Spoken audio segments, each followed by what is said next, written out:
السلام علیکم ورحمۃ اللہ وبرکاتہ۔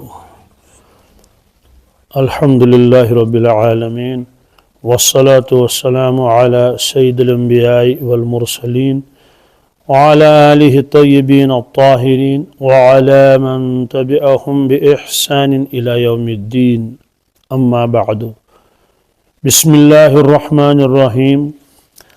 وعن ابی موسیٰ رضی اللہ تعالی عنہ قال قال رسول اللہ صلی اللہ تعالی علیہ وسلم اطعم الجائع وعود المریض وفک العانی، رواہ البخاری۔ حضرت ابو موسیٰ رضی اللہ تعالیٰ عنہ سے روایت ہے، ارشاد فرمایا حضرت رسول اللہ صلی اللہ علیہ وسلم نے، اطعم الجائع، بھوکوں کو کھانا کھلاؤ، وعود المریض، بیمار کی عیادت کرو، وفک العانی، اور قیدی کو رہا کراؤ۔ اس حدیث پاک میں 3 اہم باتوں کی تاکید ہے، اور اس کو کہتے ہیں وجوب علی الکفایہ۔ پہلا حکم یہ اس میں آیا کہ بھوکوں کو کھانا کھلاؤ۔ اس زمانے میں غربت بہت زیادہ تھی، اب بھی دنیا میں مالدار بھی ہیں غریب بھی ہیں، تو حکم یہ دے دیا کہ بھوکوں کو کھانا کھلاؤ، اور اگر وہ حالت اضطرار میں ہے تو اس کو کھانا کھلانا فرض ہے۔ اگر حالت اضطرار میں نہیں ہے بلکہ یہاں بھی کھا سکتا ہے اور بھی کہیں کھا سکتا ہے، تب بھی اس کو کھانا کھلانا سنت ہے۔ اگر کوئی نہیں کھانا کھلائے گا اس کو تو سب لوگ گناہ گار ہو جائیں گے کہ جو اس کا حق تھا انسان ہونے کے ناطے وہ آپ نے پورا نہیں کیا۔ اور اس میں یہ نہیں فرمایا کہ کس بھوکے کو کھانا کھلانا ہے، وہ کس مذہب سے تعلق رکھتا ہو، یہ نہیں فرمایا۔ یہ عام ہے، کوئی بھی انسان ہو اور کسی مذہب کے ساتھ تعلق رکھتا ہو اور وہ بھوکا ہے تو دوسرے لوگوں کے اوپر کھانا کھلانا لازم ہے۔ اور اس میں فرمایا بھوکا، یہ انسان بھی ہو سکتا ہے، یہ حیوان بھی ہو سکتا ہے۔ اگر معلوم ہے کہ حیوان بھوکا ہے، پیاسا ہے، تو اس کا بھی یہی حکم ہے کہ اس کی جان بچانی چاہیے اور اس کو کھانا کھلانا چاہیے۔ حدیث پاک میں ہے کہ ایک پیاسے کتے کو ایک شخص نے پانی پلایا، عورت کا بھی یہ واقعہ ہے اور مرد کا بھی ہے یہ واقعہ، ممکن ہے 2 واقعہ ہوں، روایت میں ہے یہ۔ تو اس خاتون نے اس پیاسے کتے کو پانی پلایا، اس کے بارے میں ارشاد فرمایا رسول اللہ صلی اللہ علیہ وسلم نے کہ اللہ تعالیٰ نے اس کی مغفرت کر دی، بس اس عمل پر، پیاسے انسان کو نہیں، پیاسے کتے کو پانی پلایا۔ بہرحال یہاں بھوکا کا لفظ جو آیا ہے یہ عام ہے۔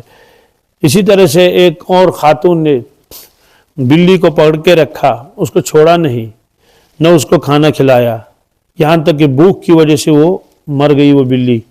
آپ نے فرمایا میں نے اس خاتون کو، اس عورت کو دوزخ میں جلتے ہوئے دیکھا کہ اس پر اس کی پکڑ ہو گئی کہ آپ نے بلی کو باندھ کے کیوں رکھا۔ اگر نہ کھلاتی چھوڑ دیتی، اس کو کہیں جا کے کھا لیتی، اللہ تعالیٰ اپنی مخلوق کو کھلاتا ہے، لیکن اس کو بند کر کے رکھا رسی میں۔ تو بہرحال خلاصہ یہ ہے کہ بھوکوں کو کھانا کھلانا چاہیے، یہ حق ہے ان کا۔ اسی طرح سے دوسرا حکم یہ دے دیا وعود المریض، بیماروں کی عیادت کیا کر لو۔ تو بیماروں کی عیادت کرنا یہ اللہ کے نبی صلی اللہ علیہ وسلم کا حکم ہے، سنت ہے۔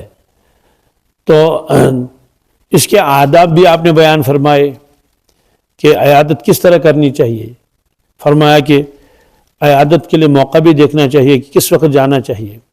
دوسری بات یہ ہے کہ کوئی حرکت وہاں ایسا نہ کرے کہ جس سے مریض کو تکلیف پہنچے، اور اسی طرح سے عیادت کرنے والا اخلاص کے ساتھ مریض کے لیے دعا بھی کر لے۔ اللہ کے نبی صلی اللہ علیہ وسلم خود دعا فرماتے تھے اس وقت، اسأل اللہ العظیم رب العرش العظیم ان یشفیک۔ اس کا ترجمہ ہے کہ میں عظمت والے پروردگار سے درخواست کرتا ہوں جو عرش عظیم کا رب ہے کہ وہ آپ کو شفا دے دے، کہ بیمار کے سامنے آپ یہ دعا پڑھتے تھے، اس کو دعا دیتے تھے۔ اس کے علاوہ بھی اور دعائیں ہیں وہ آگے آ رہی ہیں۔ فرمایا کہ بیمار کی عیادت وہاں جب کرنے جائے آدمی زیادہ دیر تک وہاں نہ ٹھہرے، کیونکہ بیمار کی حالتیں الگ الگ ہوتی ہیں۔ کوئی بیمار ایسا ہوتا ہے کہ وہ خود بھی اٹھتا ہے، بیٹھتا ہے، باتھ روم بھی جاتا ہے، لیکن کچھ بیمار ایسے ہوتے ہیں کہ وہ بیچارے خود اٹھتے نہیں ہیں، ان کو اٹھایا جاتا ہے۔ خلاصہ یہ ہے کہ وہاں وہ جلدی سے عیادت کر کے چلا جائے، اس کا خیال رکھے۔ پھر فرمایا کہ مریض سے ایسی بات کرنی چاہیے جس سے اس کا حوصلہ بڑھ جائے۔ اللہ کے نبی صلی اللہ علیہ وسلم یہ بھی فرماتے تھے لا باس طہور انشاءاللہ، فرماتے تھے کہ کوئی حرج نہیں، اس سے گناہ معاف ہو جائیں گے، یہ فرماتے تھے۔ اور اس سے یہ کہنا چاہیے کہ انشاءاللہ آپ عنقریب ٹھیک ہو جاؤ گے، کوئی ایسی بات نہیں ہے، تو اس کو حوصلہ دینا چاہیے۔ یہ تو دوسرا حکم آیا۔ تیسرا فرمایا وفک العانی، غلاموں کو آزاد کراؤ، قیدیوں کو چھڑاؤ۔ اسلام سے پہلے غلاموں کے اوپر بڑے بڑے مظالم ہوتے تھے، جانوروں سے زیادہ بدتر سلوک ان کے ساتھ کیا جاتا تھا، ان کو مارتے تھے، پیٹتے تھے، اور ذرا ذرا سی غلطی کے اوپر لوہے کو گرم کر کے اس کے گرم لوہا اس کے بدن میں لگایا جاتا تھا، تو اس طرح سے ان کے ساتھ سلوک کیا جاتا تھا۔ خود آقا اچھا کھاتا تھا، اس کو ویسے ہی بیچارے دیتا تھا، حالانکہ وہ پکاتا بھی تھا، خدمت کرتا تھا۔ آپ نے فرمایا جیسا خود کھاؤ گے ویسا اپنے غلاموں کو بھی کھلاؤ، جیسا خود پہنو گے ویسا غلاموں کو پہناؤ، کیوں؟ یہ تمہارے بھائی ہیں۔ اور پھر صحابہ کرام نے ان کے ساتھ ایسا سلوک کیا جیسے بھائیوں کے ساتھ اپنے اولاد کے ساتھ کیا جاتا ہے۔ اور بہت سارے موقعوں پر آپ نے فرمایا کہ فلاں اگر غلطی کسی سے ہوئی تو وہ ایک غلام آزاد کر لے، تو غلاموں کے آزاد کرنے کے سلسلے میں بھی آپ نے اس کی فضیلت بیان فرمائی۔ فرمایا جو غلام کو آزاد کرے گا اللہ تعالیٰ آزاد کرنے والے کو دوزخ کی آگ سے آزاد کرے گا۔ اس طرح سے بھی بہت سارے غلام آزاد ہوتے رہے، تو آپ نے فرمایا ان کے ساتھ حسن سلوک کر لو، اور فرمایا کہ ان کو آداب سکھاؤ، اور اس کو عبادت قرار دیا گیا۔ تو یہ کریمانہ اخلاق ہیں اللہ کے نبی صلی اللہ علیہ وسلم کے، اور آپ نے اپنی امت کو سکھایا، تو اس کی وجہ سے پھر لوگوں نے اسلام قبول کر لیا اور اسلام پھیلتا گیا۔ بہرحال فرمایا کہ عیادت کرنے میں ایک یہ بھی ہے، اس سے بیمار کا دل خوش ہو جاتا ہے، اور مومن بندے کا دل خوش کرنا بھی یہ عبادت ہے۔ اس میں کوتاہی نہیں کرنی چاہیے اور جانا چاہیے۔ یہ نہیں کہ جب ہمارے والد صاحب کا وہ بیمار تھے پھر جو آیا تو ہم ان کے یہاں جائیں گے، تو ظاہر سی بات ہے ہمارے یہاں تو تقریباً ایسا ہی مزاج ہوتا ہے کہ تم ایس خبر کے اس کی ضرورت ہو۔ بہرحال یہ تین احکامات آپ نے اس میں فرمائے۔ وعن ابی ہریرہ رضی اللہ تعالی عنہ قال قال رسول اللہ صلی اللہ علیہ وسلم حق المسلم علی المسلم خمس رد السلام وعیادت المریض واتباع الجنائز واجابت الدعوہ وتشمیت العاطس، متفق علیہ۔ یہ روایت بخاری اور مسلم دونوں میں ہے۔ اس میں فرمایا کہ ایک مسلمان کے دوسرے مسلمان کے اوپر 5 حق ہیں۔ ایک روایت میں 6 کا تذکرہ، ایک میں 7 کا تذکرہ۔ اصل میں تعداد بتانا مقصود نہیں ہے، تاکید مقصود ہے۔ کسی موقع پر آپ نے 5 فرمائے، کسی موقع پر آپ نے 7 فرمائے۔ اس روایت میں آپ نے 5 کا تذکرہ کیا کہ مسلمان کے اوپر 5 حق ہیں۔ پہلا فرمایا رد السلام، سلام کا جواب دینا، یہ حق ہے اس کا۔ سلام کرنا سنت ہے لیکن جواب دینا واجب ہے، کیونکہ اگر جواب نہیں دے گا اس کا مطلب یہ کہ آپ نے اس کا حق ضائع کر دیا، وہ آپ کے لیے دعائیں دے رہا ہے۔ اور سلام کے تو فوائد بہت سارے ہیں۔ آپ نے فرمایا کہ البادی بالسلام بری من الکبر، جو سلام میں ابتدا کرتا ہے وہ کبر سے اور غرور سے بری ہے۔ اس کے 2 معنی ہیں۔ ایک مطلب تو ہے کہ ایسے شخص کے دل میں کبر بالکل نہیں، غرور بالکل نہیں، یہ سلام میں پہل کرتا ہے۔ دوسرا مطلب یہ ہے کہ سلام میں ابتدا کرنے سے، پہل کرنے سے اللہ تعالیٰ انسان کے دل کے اندر جو غرور ہے اس کو ختم کر دیتا ہے۔ اور یہ کبر یہ بہت بڑا روگ ہے روحانی. آپ نے فرمایا کہ جس شخص کے دل میں ذرا برابر بھی کبر ہو، اللہ تبارک تعالیٰ جب تک اس کو جلائے گا نہیں جہنم میں، تب تک اس کو جنت میں داخل نہیں کیا جائے گا. تو اتنا بڑا روگ ہے، اتنی بڑی بیماری ہے، اور چھوٹے سے عمل سے یہ دور ہو رہا ہے. علاج بھی بتا دیا اس کو. اور ایک روایت میں فرمایا کہ الکبریاء ردائی والعظمت ازاری، یہ کبریائی تو میری چادر ہے اور عظمت یہ میرا تہبند ہے. یہ سمجھانے کے لیے اللہ تعالیٰ نے فرمایا، ورنہ اللہ تعالیٰ کی چادر تھوڑی ہوتی ہے. تو اللہ نور السماوات والارض، تو اللہ نے ایسے فرمایا تاکہ آدمی سمجھ جائے نہیں یہ خاص لباس میرا ہے، کبریائی اور عظمت. کسی کو حق نہیں ہے کہ وہ اپنے دل میں اپنے آپ کو بڑا سمجھے. فرمایا جو آدمی کبر کرے گا، غرور میں مبتلا ہوگا، تو گویا اس نے میری چادر چھین لی اور اپنے بدن کے اوپر اس کو لپیٹ لیا. تو فرمایا کہ میں اس کو دوزخ کے آگ میں داخل کر لوں گا اور وہاں سارا غرور اس کا نکل جائے گا. ظاہر سی بات ہے جب آدمی جل جائے گا اور آگ میں تو کون سا غرور رہے گا، اس کو سارا غرور خاک میں مل جائے گا، ختم ہو جائے گا. تو اس لیے سلام میں بہت اہتمام کرنا چاہیے. آپ نے فرمایا افشوا السلام، لوگوں سلام پھیلایا کرو. سلام کرنے سے محبت ہو جاتی ہے، آپس میں الفت ہو جاتی ہے. سلام کرنے سے دل کا غبار دور ہو جاتا ہے. تو آپ نے یہ بھی فرمایا کہ اگر کسی کو کسی کے ساتھ محبت نہیں ہے تو وہ سلام کا اہتمام کرے، اللہ تبارک تعالیٰ اس کی وجہ سے دونوں کے دلوں میں محبت ڈال دیں گے. حدیث پاک میں ہے اللہ تعالیٰ نے آدم علیہ السلام کے بدن مبارک میں روح ڈال دی، تو اس کے زبان سے جو ایک تو چھینک نکلی پہلے، اس کے ساتھ الحمدللہ یہ اس کے زبان سے نکلا آدم علیہ السلام سے. تو اللہ تعالیٰ نے فرمایا یرحمک اللہ، رحم کرے اللہ آپ پر. اس لیے فرمایا کہ جو آدمی جس کو چھینک آ جائے اور وہ الحمدللہ کہے تو اس کے جواب میں اس کو یرحم اللہ کہنا چاہے. وہ آگے آئے گا اسی روایت میں. تو پھر اللہ تعالیٰ نے فرمایا آدم علیہ السلام سے، آدم یہ فرشتے یہاں بیٹھے ہوئے ہیں اس جگہ پر، آپ فرشتوں کے سامنے جائیے ان کے پاس، ان کو سلام کیجئے، دیکھیے وہ کیا جواب دیتے ہیں. تو حضرت سیدنا آدم علیہ السلام تشریف لے گئے، فرشتوں کو سلام کیا، السلام علیکم. انہوں نے کہا وعلیکم السلام ورحمۃ اللہ. تو واپس آ گئے. اللہ تعالیٰ نے فرمایا کہ آدم یہی سلام آپ کے اولاد کے لیے ہے، جب وہ آپس میں ملاقات کریں ملیں تو یہی ہے، ایک السلام علیکم کہے گا، دوسرا وعلیکم السلام ورحمۃ اللہ کہے. تو اس کے اندر بہت فوائد بھی ہیں، اور سب سے بڑی چیز یہ دعا ہے، بہت عظیم دعا. کیسی دعا ہے یہ؟ السلام علیکم، اس کا مطلب ہے کہ آپ پر سلامتی ہو اللہ کی، یعنی آپ کا ایمان، مال، جائیداد، عزت، اولاد، کاروبار، صحت، یہ سب سلامت رہے، اس میں کسی قسم کا نقصان نہ ہو جائے. اور اس نے واپس کہا وعلیکم السلام، آپ کے اوپر بھی سلامتی ہو. اور پھر دوسری بات یہ ہے کہ بہت سارے لوگ ایسے بھی ہوتے ہیں اللہ کے مقبول کہ ان کی زبان سے جب وعلیکم السلام نکل جائے گا تو وہ قبول ہو جائے گا، تو جو سلام کرنے والے کا بیڑا پار ہو جائے گا، اس کی مشکلات آسان ہو جائیں گے. اللہ کے نبی صلی اللہ علیہ وسلم تشریف لے گئے معراج میں، اور اللہ تبارک تعالیٰ سے ملاقات ہو گئی.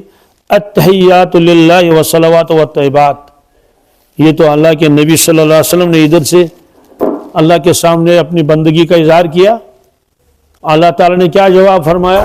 السلام علیک ایھا النبی ورحمۃ اللہ وبرکاتہ. شارحین لکھتے ہیں اگر اس سلام سے بڑھ کر کوئی اور دعا ہوتی تو اللہ تعالیٰ وہی دعا دیتے اپنے نبی صلی اللہ علیہ وسلم کو. معلوم ہے کہ اس سے بڑی کوئی دعا نہیں ہے. اس لیے سلام میں بخل نہیں کرنا چاہیے. اور آج کل موبائل کا زمانہ ہے، جن میں آدمی جو ہے سینکڑوں فون آتے ہیں، سینکڑوں فون کرتا رہتا ہے. تو اس میں یہی ہے کہ السلام قبل الکلام، یہ ارشاد فرمایا رسول اللہ صلی اللہ علیہ وسلم نے، کلام کرنے سے پہلے سلام کرنی چاہیے. تو والدین کو فون کرے، اہل عیال کو فون کر لے، اولاد کو فون کر لے تو سلام کرے. اب سلام کون کرے گا؟ جو فون اٹھائے گا اس کے ذمہ ہے وہ سلام کر لے. کیوں؟ سلام کرنے والے کو یہ معلوم نہیں یہ فون اٹھائے گا نہیں اٹھائے گا. ہاں اگر سلام کرنے والے ہی دیکھا کہ اس نے فون اٹھا لیا اور فوراً السلام علیکم کر لیا تب بھی ٹھیک ہے، تو اس پر واجب ہے وہ وعلیکم السلام کہے. بعض مرتبہ لوگ ملاقات کر لیتے ہیں، استاد ادھر سے جا رہا ہے ادھر سے شاگرد آ رہا ہے، تو استاد نے کہا السلام علیکم ورحمۃ اللہ، تو یہ ادھر سے شرماتا ہے وعلیکم السلام کہنے سے، یہ ادھر سے السلام علیکم کہتا ہے. ایسا نہیں کرنا چاہیے. کوئی بھی سلام کرے اس کا جواب وعلیکم السلام ہے. بہرحال یہ فرمایا کہ دلوں کا غبار اس سے دور ہو جاتا ہے اور اس سے تواضع بھی اس کے اندر پیدا ہو جاتی ہے سلام کرنے سے. تو یہ حکم فرمایا آپ نے رد السلام. اور دوسرا فرمایا وہ عیادت المریض، اس کا تذکرہ تو آ ہی گیا کہ بیمار کی عیادت کر لے. اب کتنی مرتبہ عیادت کرنی ہے؟ ظاہر سی بات ہے جیسا گہرا تعلق ہوگا تو ویسی عیادت کر لے گا. اگر جو ہے وہ دور دراز کا رشتہ دار ہے تو جتنا مناسب سمجھے اتنی کر لے، اور اگر بالکل ہمسایہ ہے، چچیرا بھائی ہے، خالہ زاد بھائی ہے، ظاہر سی بات ہے ایک مرتبہ عیادت کر لے حق تھوڑے ادا ہوگا، اس کو تو بار بار عیادت کرنی پڑے گی اور وہاں خیرت معلوم کرنی پڑے گی کہ پیسوں کی ضرورت تو نہیں ہے، دوائی کی ضرورت تو نہیں ہے، فلان چیز انتظام ہے. یا تو عیادت کا مطلب یہ بھی تو ہے نا کہ وہاں حالات معلوم کر لے. خود اللہ کے نبی صلی اللہ علیہ وسلم ایک صحابی کے پاس گئے، فرمایا کہ آپ کو کسی چیز کی چاہت ہے؟ انہوں نے کہا حضرت میں گیہوں کی روٹی کھانا چاہتا ہوں. آپ نے فوراً فرمایا کہ بھائی جس کے گھر میں گیہوں کی روٹی ہو وہ فوراً لاؤ. کیا؟ تو معلوم یہ ہوا کہ یہ بھی دیکھنا ہے کہ بیمار کو کسی چیز کی ضرورت ہے تو اس چیز کا انتظام بھی کر لے. تیسرا فرمایا واتباع الجنائز، جنازوں کے پیچھے پیچھے چلنا. یہاں صرف پیچھے پیچھے چلنا ہی مراد نہیں ہے، یہ اس میں سب مفہوم آئے گا کہ غسل میں بھی شمولیت کر لے وہاں، اور اسی طرح سے کفن دفن میں، یہ ساری چیزوں میں کیا کر لے؟ شمولیت کر لے. یہ مسلمان کے اوپر حق ہے. اور جنازہ پڑھنا یہ فرض کفایہ ہے، غسل دینا فرض کفایہ ہے، اور دفن کرنا یہ بھی فرض کفایہ ہے. فرض کفایہ کا مطلب یہ ہے تو یہ فرض، لیکن پوری امت پر فرض نہیں ہے کہ ہر فرض پر ہو، اس پر بھی جیسے 5 نمازیں فرض ہیں. نہیں، فرض کفایہ کا مطلب یہ ہے تو فرض امت پر فرض ہے، افراد ہر افراد پر نہیں. ہاں چند افراد آ گئے، انہوں نے غسل دے دیا، اس کو کفن پہنایا اور جنازہ پڑھ کے دفن کر لیا تو بس فرض ادا ہو گیا سب کی جانب سے، اب کوئی گناہگار نہیں. اور اگر اس میں کوتاہی ہوئی، بغیر جنازے کے دفن کر لیا، بغیر غسل کے دفن کر لیا، کوئی قریب آیا ہی نہیں، تو آس پاس کے جتنے بھی لوگ ہیں یہ سب گناہگار ہو جائیں گے. فرمایا وَإِجَابَةُ الدَّعْوَةِ، یہ تیسری چیز فرمائی، بلکہ چوتھی چیز. اجابت الدعوہ کے معنی اس کے دعوت کو قبول کرے، اس کے دعوت کو. سوال یہ دعوت سے کیا کون سی دعوت مراد ہے؟ کھانے کی دعوت؟ فرماتے ہیں یہ عام ہے، اصل میں یہ معاونت ہے. کیا کہ جب بھی وہ آپ کو اپنی مدد کے لیے پکارے اور بلائے تو ضرور جانا چاہیے، دیکھنا چاہیے کہ کیا بات ہے. کبھی مشورہ بھی کرنا ہوتا ہے، کبھی اور کسی چیز کے لیے وہ بلاتا ہے. ہاں دعوت بھی اس کے اندر آ گئی، وہ بھی اس کا ایک جز ہے، لیکن خالی صرف کھانے کی دعوت مراد نہیں ہے. تو لوگ اس کو زیادہ تر اسی کے اوپر وہ کر لیتے ہیں، منطبق کر لیتے ہیں. اور اس میں یہ بھی لکھا ہے کہ وہ دعوت محبت کی بنیاد پر ہو، ریا اور تفاخر وغیرہ نہ ہو، کسی رسم کی پابندی نہ ہو، خلاف شرع بھی نہ ہو، تو اس دعوت کو قبول نہ کرنا سنت ہے. یعنی اس کو قبول نہیں کرنا چاہیے، کیوں؟ وہاں خرافات ہو رہے ہیں اور خلاف شریعت ہے. تو یہ جو فرمایا کہ جب وہ بلائے تو اس کی مدد کر لے. ایک روایت آگے آئے گی نصر المظلوم، مظلوم کی مدد کر لینا. تو اگر وہ بلا رہا ہے اور وہ اس وقت محتاج ہے اس چیز کا، تو لازم ہے اس کے لیے کہ وہ اس کی دعوت کو قبول کر لے. وَتَشْمِيتُ الْعَاطِسِ، یہ عاطس کیا چیز ہے؟ چھینکنے والا. اور تشمیت کسے کہتے ہیں؟ یعنی چھینکنے والے کو جواب دینا، چونکنے والے کو جواب دینا. چونکہ اللہ تعالیٰ نے سب سے پہلے جواب دیا آدم علیہ السلام کو کہ اس نے الحمدللہ کہا، اور اللہ تعالیٰ نے فرمایا یرحمک اللہ، اللہ تم پر رحم فرمائے. تو یہ فرمایا. لیکن اس کے لیے یہ بھی ہے کہ چھینکنے والا پہلے خود تو الحمدللہ کہے. اگر اس نے الحمدللہ نہیں کہا تو پھر یرحمک اللہ کہنا کوئی ضروری نہیں ہے. یہ الحمدللہ کیوں کہنا ہے واللہ عالم؟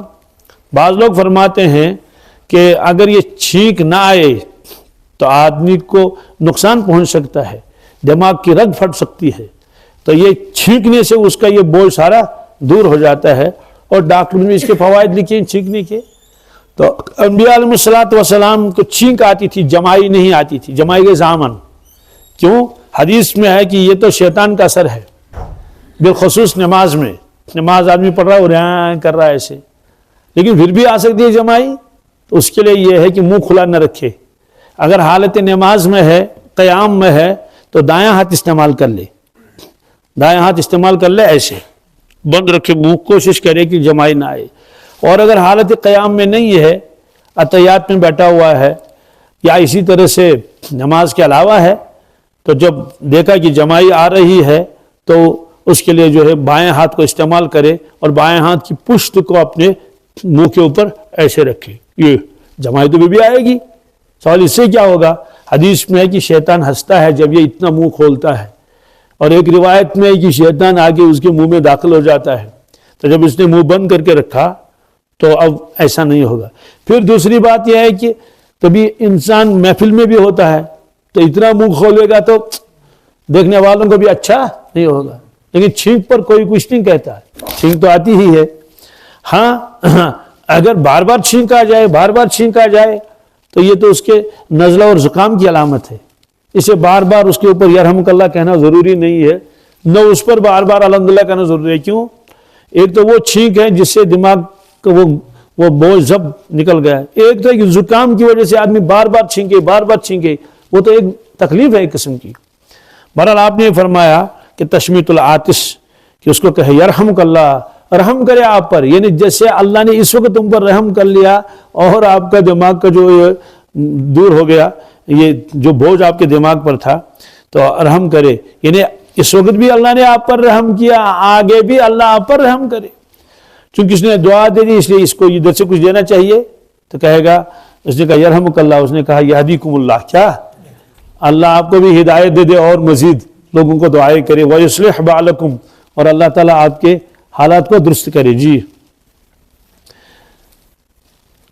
وعنہ قال قال رسول اللہ صلی اللہ تعالی علیہ وسلم حق المسلم علی المسلم ست قیل ما ہن یا رسول اللہ صلی اللہ علیہ وسلم قال اذا لقیتہ فسلم علیہ واذا دعاک فاجبہ واستنصحک فانصح لہ واذا عطس فحمد اللہ فشمتہ واذا مرض فعودہ واذا مات فاتبعہ، رواہ مسلم۔ اس روایت میں چند چیزوں کا ذکر علاوہ ہے، باقی تقریباً یہ روایت یہی ہے۔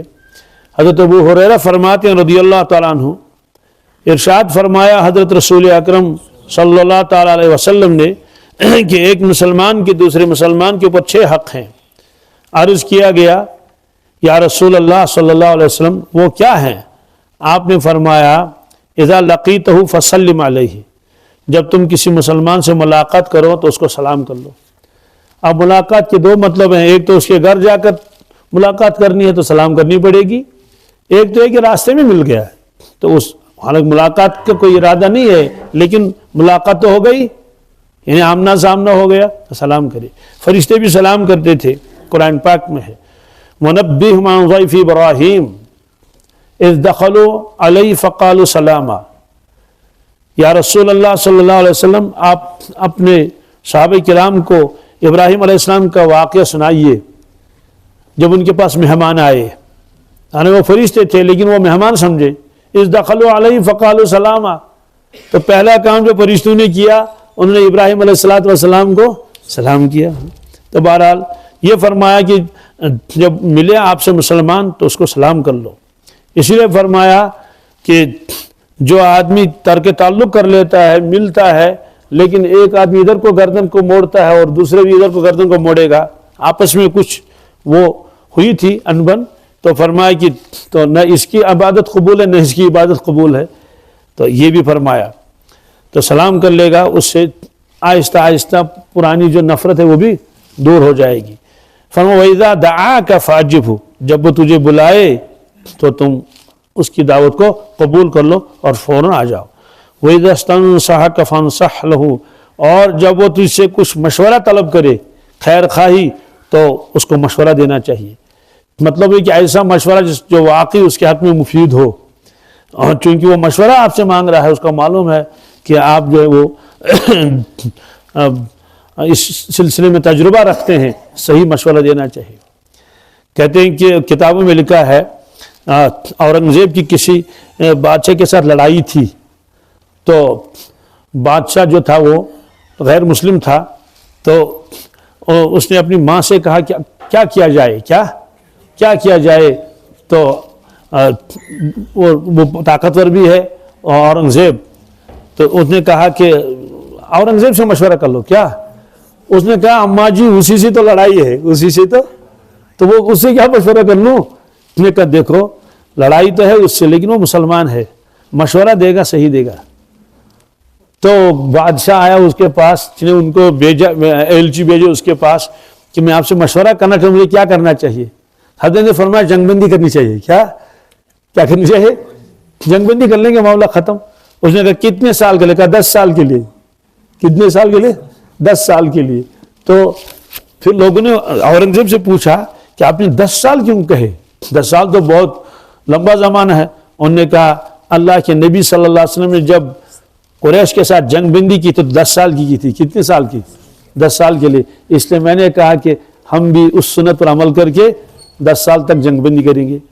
تو ماں نے اس سے کہا، بیٹے سے جو بادشاہ تھا اس سے کہا ہے تو تمہارا دشمن، لیکن اگر تم اسے مشورہ مانگو گے وہ ضرور اچھا مشورہ دے گا. تو یہ بتایا، فرمایا کہ جب مشورہ آپ سے مانگے گا کوئی تو اس کو اچھا مشورہ دینا چاہیے. مشورہ دیتے ہیں نا بھائی مجھے دکان کھولنی ہے، بساجی ڈالوں اس میں، یہ کریانہ ڈالوں، تو آپ کو صحیح مشورہ دینا چاہیے. اور ایک روایت میں فرمایا المستشار مؤتمن، فرمایا جس سے مشورہ طلب کر لیا جائے وہ امین ہونا چاہیے. کیا؟ جی، وہ غلط مشورہ نہیں دینا چاہیے، صحیح مشورہ دینا چاہیے. بہرحال یہ فرمایا. آگے فرمایا وَإِذَا عَطِشَ فَحَمِدَ اللَّهَ، تو جب وہ اس کو چھینک آئے کیا اور اس نے اللہ کی حمد کی، یعنی الحمدللہ پڑھ لیا، تو تم اس کو جواب دے دو. فَشَمِّتْهُ، تشمیت کے معنی ہے وہی چھینکنے والے کا جواب دینا. وَإِذَا مَرِضَ فَعُودْهُ، جب وہ بیمار ہو جائے تو اس کی عیادت کر لو، اس کو خیریت دریافت کر لو. وَإِذَا مَاتَ فَاتَّبِعْهُ، اور جب اس کا انتقال ہو جائے تو اس کے پیچھے پیچھے چلو. پیچھے پیچھے چلنے کا مطلب یہ ہے کہ جنازے کے ساتھ بھی پیچھے پیچھے چل لو، قبر تک بھی جا سکتے ہیں. پھر جنازہ پڑھنے کا ثواب الگ ہے اور دفن میں شرکت کرنے کا ثواب الگ ہے. یہ خود فرمایا اللہ کے نبی صلی اللہ علیہ وسلم نے. اور عموماً آپ جنازہ خود پڑھاتے تھے اور پھر قبرستان بھی تشریف لے جاتے تھے رسول اللہ صلی اللہ علیہ وسلم. تو فرمایا کہ جس نے جنازے میں شرکت کی اس کو 1 قیرات ثواب ملے گا. صحابہ کرام نے عرض کیا یہ قیرات کیا چیز ہے؟ فرمایا جبل احد کے برابر ثواب. نے جتنا احد پہاڑ ہے تو جتنا اس کا وزن ہے اتنا اس کو ثواب مل جائے گا جس نے جنازہ پڑھ لیا. اور جس نے دفن میں بھی شرکت کر لی اس کو 2 قیرات ملیں گے، اس کا الگ ملے گا، اس کا الگ. تو جب صحابہ کرام نے یہ روایت سن لی تو ایک صحابی کہنے لگے اوہو، ہم نے تو بہت سارا ثواب ضائع کر لیا آج تک. ہم جنازہ پڑھ کے نکل جاتے تھے. نکل بھی سکتے ہیں جس کو مجبوری ہو. ہاں جو قریبی رشتہ دار ہوتے ہیں، دوست ہوتے ہیں، وہ تو آ ہی جاتے ہیں قبرستان پر. اللہ کے نبی صلی اللہ علیہ وسلم خود قبرستان تشریف لے جاتے تھے. ایک روایت میں ہے کہ آپ قبرستان تشریف لے گئے، قبر بھی تیار نہیں تھی تو آپ وہاں تشریف رکھے، بیٹھے آپ. اور پھر اس کے بعد صحابہ کرام فرماتے ہم ارد گرد بیٹھے، ایسے بیٹھے جیسے ہمارے سروں کے اوپر وہ جانور بیٹھے ہوئے ہیں. تو آپ کے دست مبارک میں چھوٹی سی لکڑی تھی، آپ ایسے ایسے کر رہے تھے، کچھ سوچ رہے تھے. پھر سر مبارک اوپر اٹھایا، فرمایا کہ قبر کے عذاب سے اللہ کی پناہ مانگو، یعنی اللہ سے پناہ مانگو، یا اللہ ہمیں قبر کے عذاب سے بچا لیجئے. پھر اس کے بعد لمبی روایت آپ نے بیان فرمائی. اور میت کو آپ اتارتے بھی تھے کس میں؟ قبر میں. جی، بہت سارے میتوں کو. ایک صحابی کا انتقال ہوا، آپ نے خود اپنے دست مبارک میں اس کو لے کر لحد میں رکھ دیا. پھر فرمایا اللہ تم پر رحم کرے. آپ کتنے رونے والے تھے. کیا مطلب؟ وہ بہت روتے تھے وہ صحابی اللہ کے خوف سے، اللہ کی محبت میں. اور فرمایا تلاوت کثرت سے کرتے تھے، تلاوت کثرت سے کرتے تھے.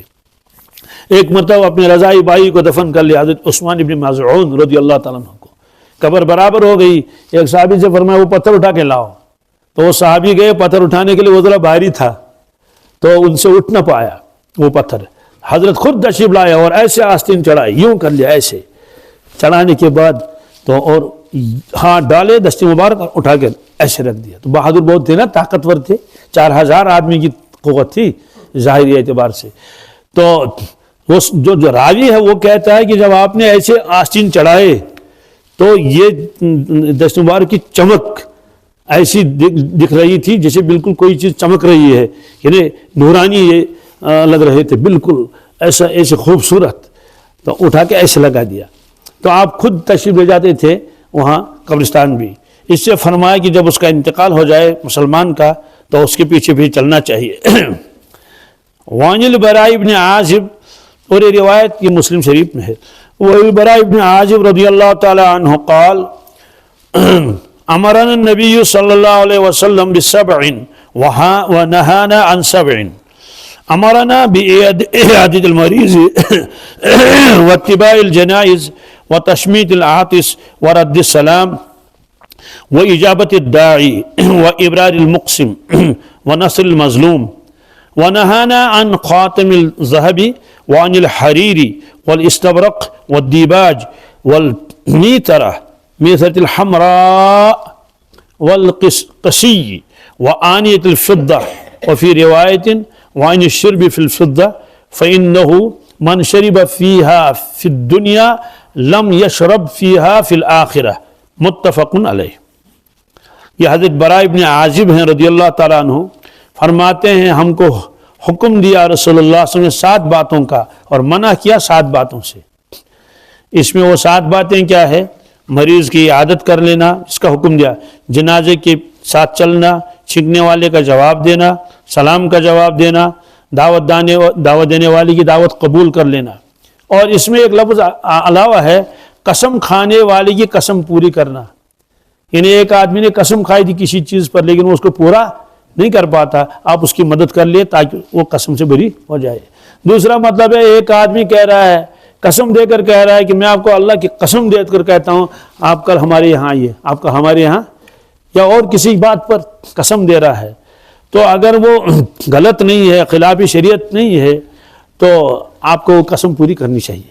یعنی مطلب تو یہ ہے کہ جو وہ قسم کھا کر کہہ رہا ہے آپ کے بارے میں کہ آپ ضرور یہ کام کریں گے، آپ ضرور ہمارے پاس آئیں گے، تو اس کو بری کرنا چاہیے، کیوں اگر آپ نہیں گئیں گے، اس نے قسم کھائی تو اس کی قسم تو ٹوٹ جائے گی، اس سے فرمایا کہ اس کی قسم کو پورا کرنا چاہیے۔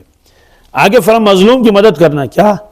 مظلوم کی مدد کرنا، یہ مظلوم عام ہے، یہ نہیں فرمایا کہ مسلمان ہی ہو، کوئی بھی ہو سکتا ہے، ونصر المظلوم، تو اگر ایک آدمی مظلوم ہے تب بھی اس کی مدد کرنی ہے، اگر ایک خاندان مظلوم ہے تو اس کی مدد کرنی ہے، اگر ایک بستی مظلوم ہے تو اس کی مدد کرنی ہے، اگر ایک قوم مظلوم ہے۔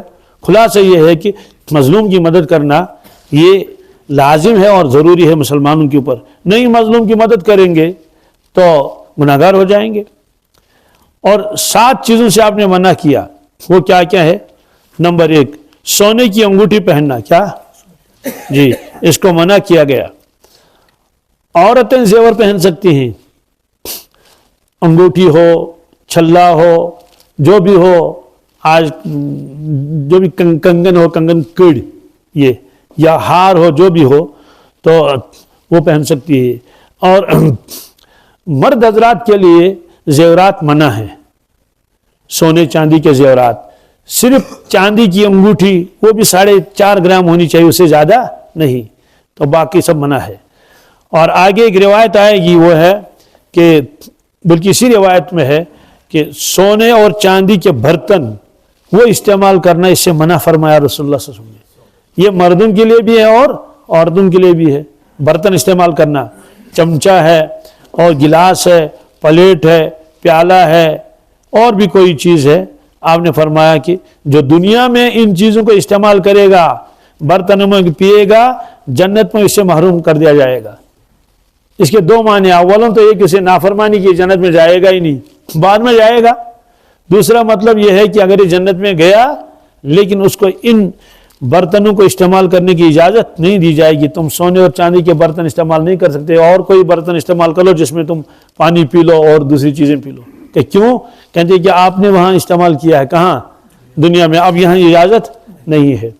اس سے معلوم ہوا کہ سونے اور چاندی کے برتن اس کو استعمال نہیں کرنا چاہیے. پہلے زمانے کے بادشاہ ان چیزوں کو استعمال کرتے تھے.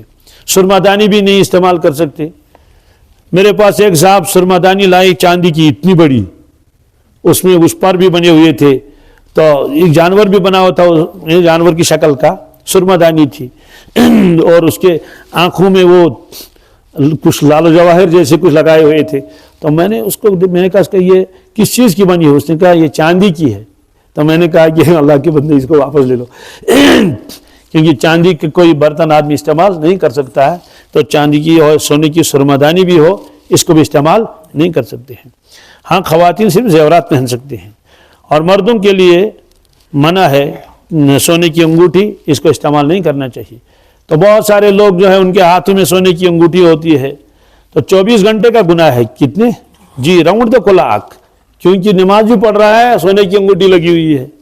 ایسے بہت سارے نوجوانوں کے گلے میں سونے کا ہار ہوتا ہے, بعضوں میں چاندی کا ہار. تو مردوں کے لیے چاندی کا ہار یا وہ چین ہے, ہار چھوڑ دیجیے, چین ہوتی ہے وہ, تو یہ حرام ہے, سونے کی ہو یا چاندی کی ہو. صرف انگوٹھی کی اجازت ہے مرد کے لیے, باقی چیزوں بچنا چاہیے. لیکن یہاں کیا ہوتا ہے, ابھی جو منگنی ہوتی ہے نا, تو منگنی میں سب سے پہلے وہی سونے کی انگوٹھی پہنائی جاتی ہے دلہا کو. تو میں ایک دلہا سے ملا, میں نے اسے کہا کہ یہ سونے کی انگوٹھی ہے. اس نے کہا, میں نے کہا یہ حرام ہے, اس کو نکال دو.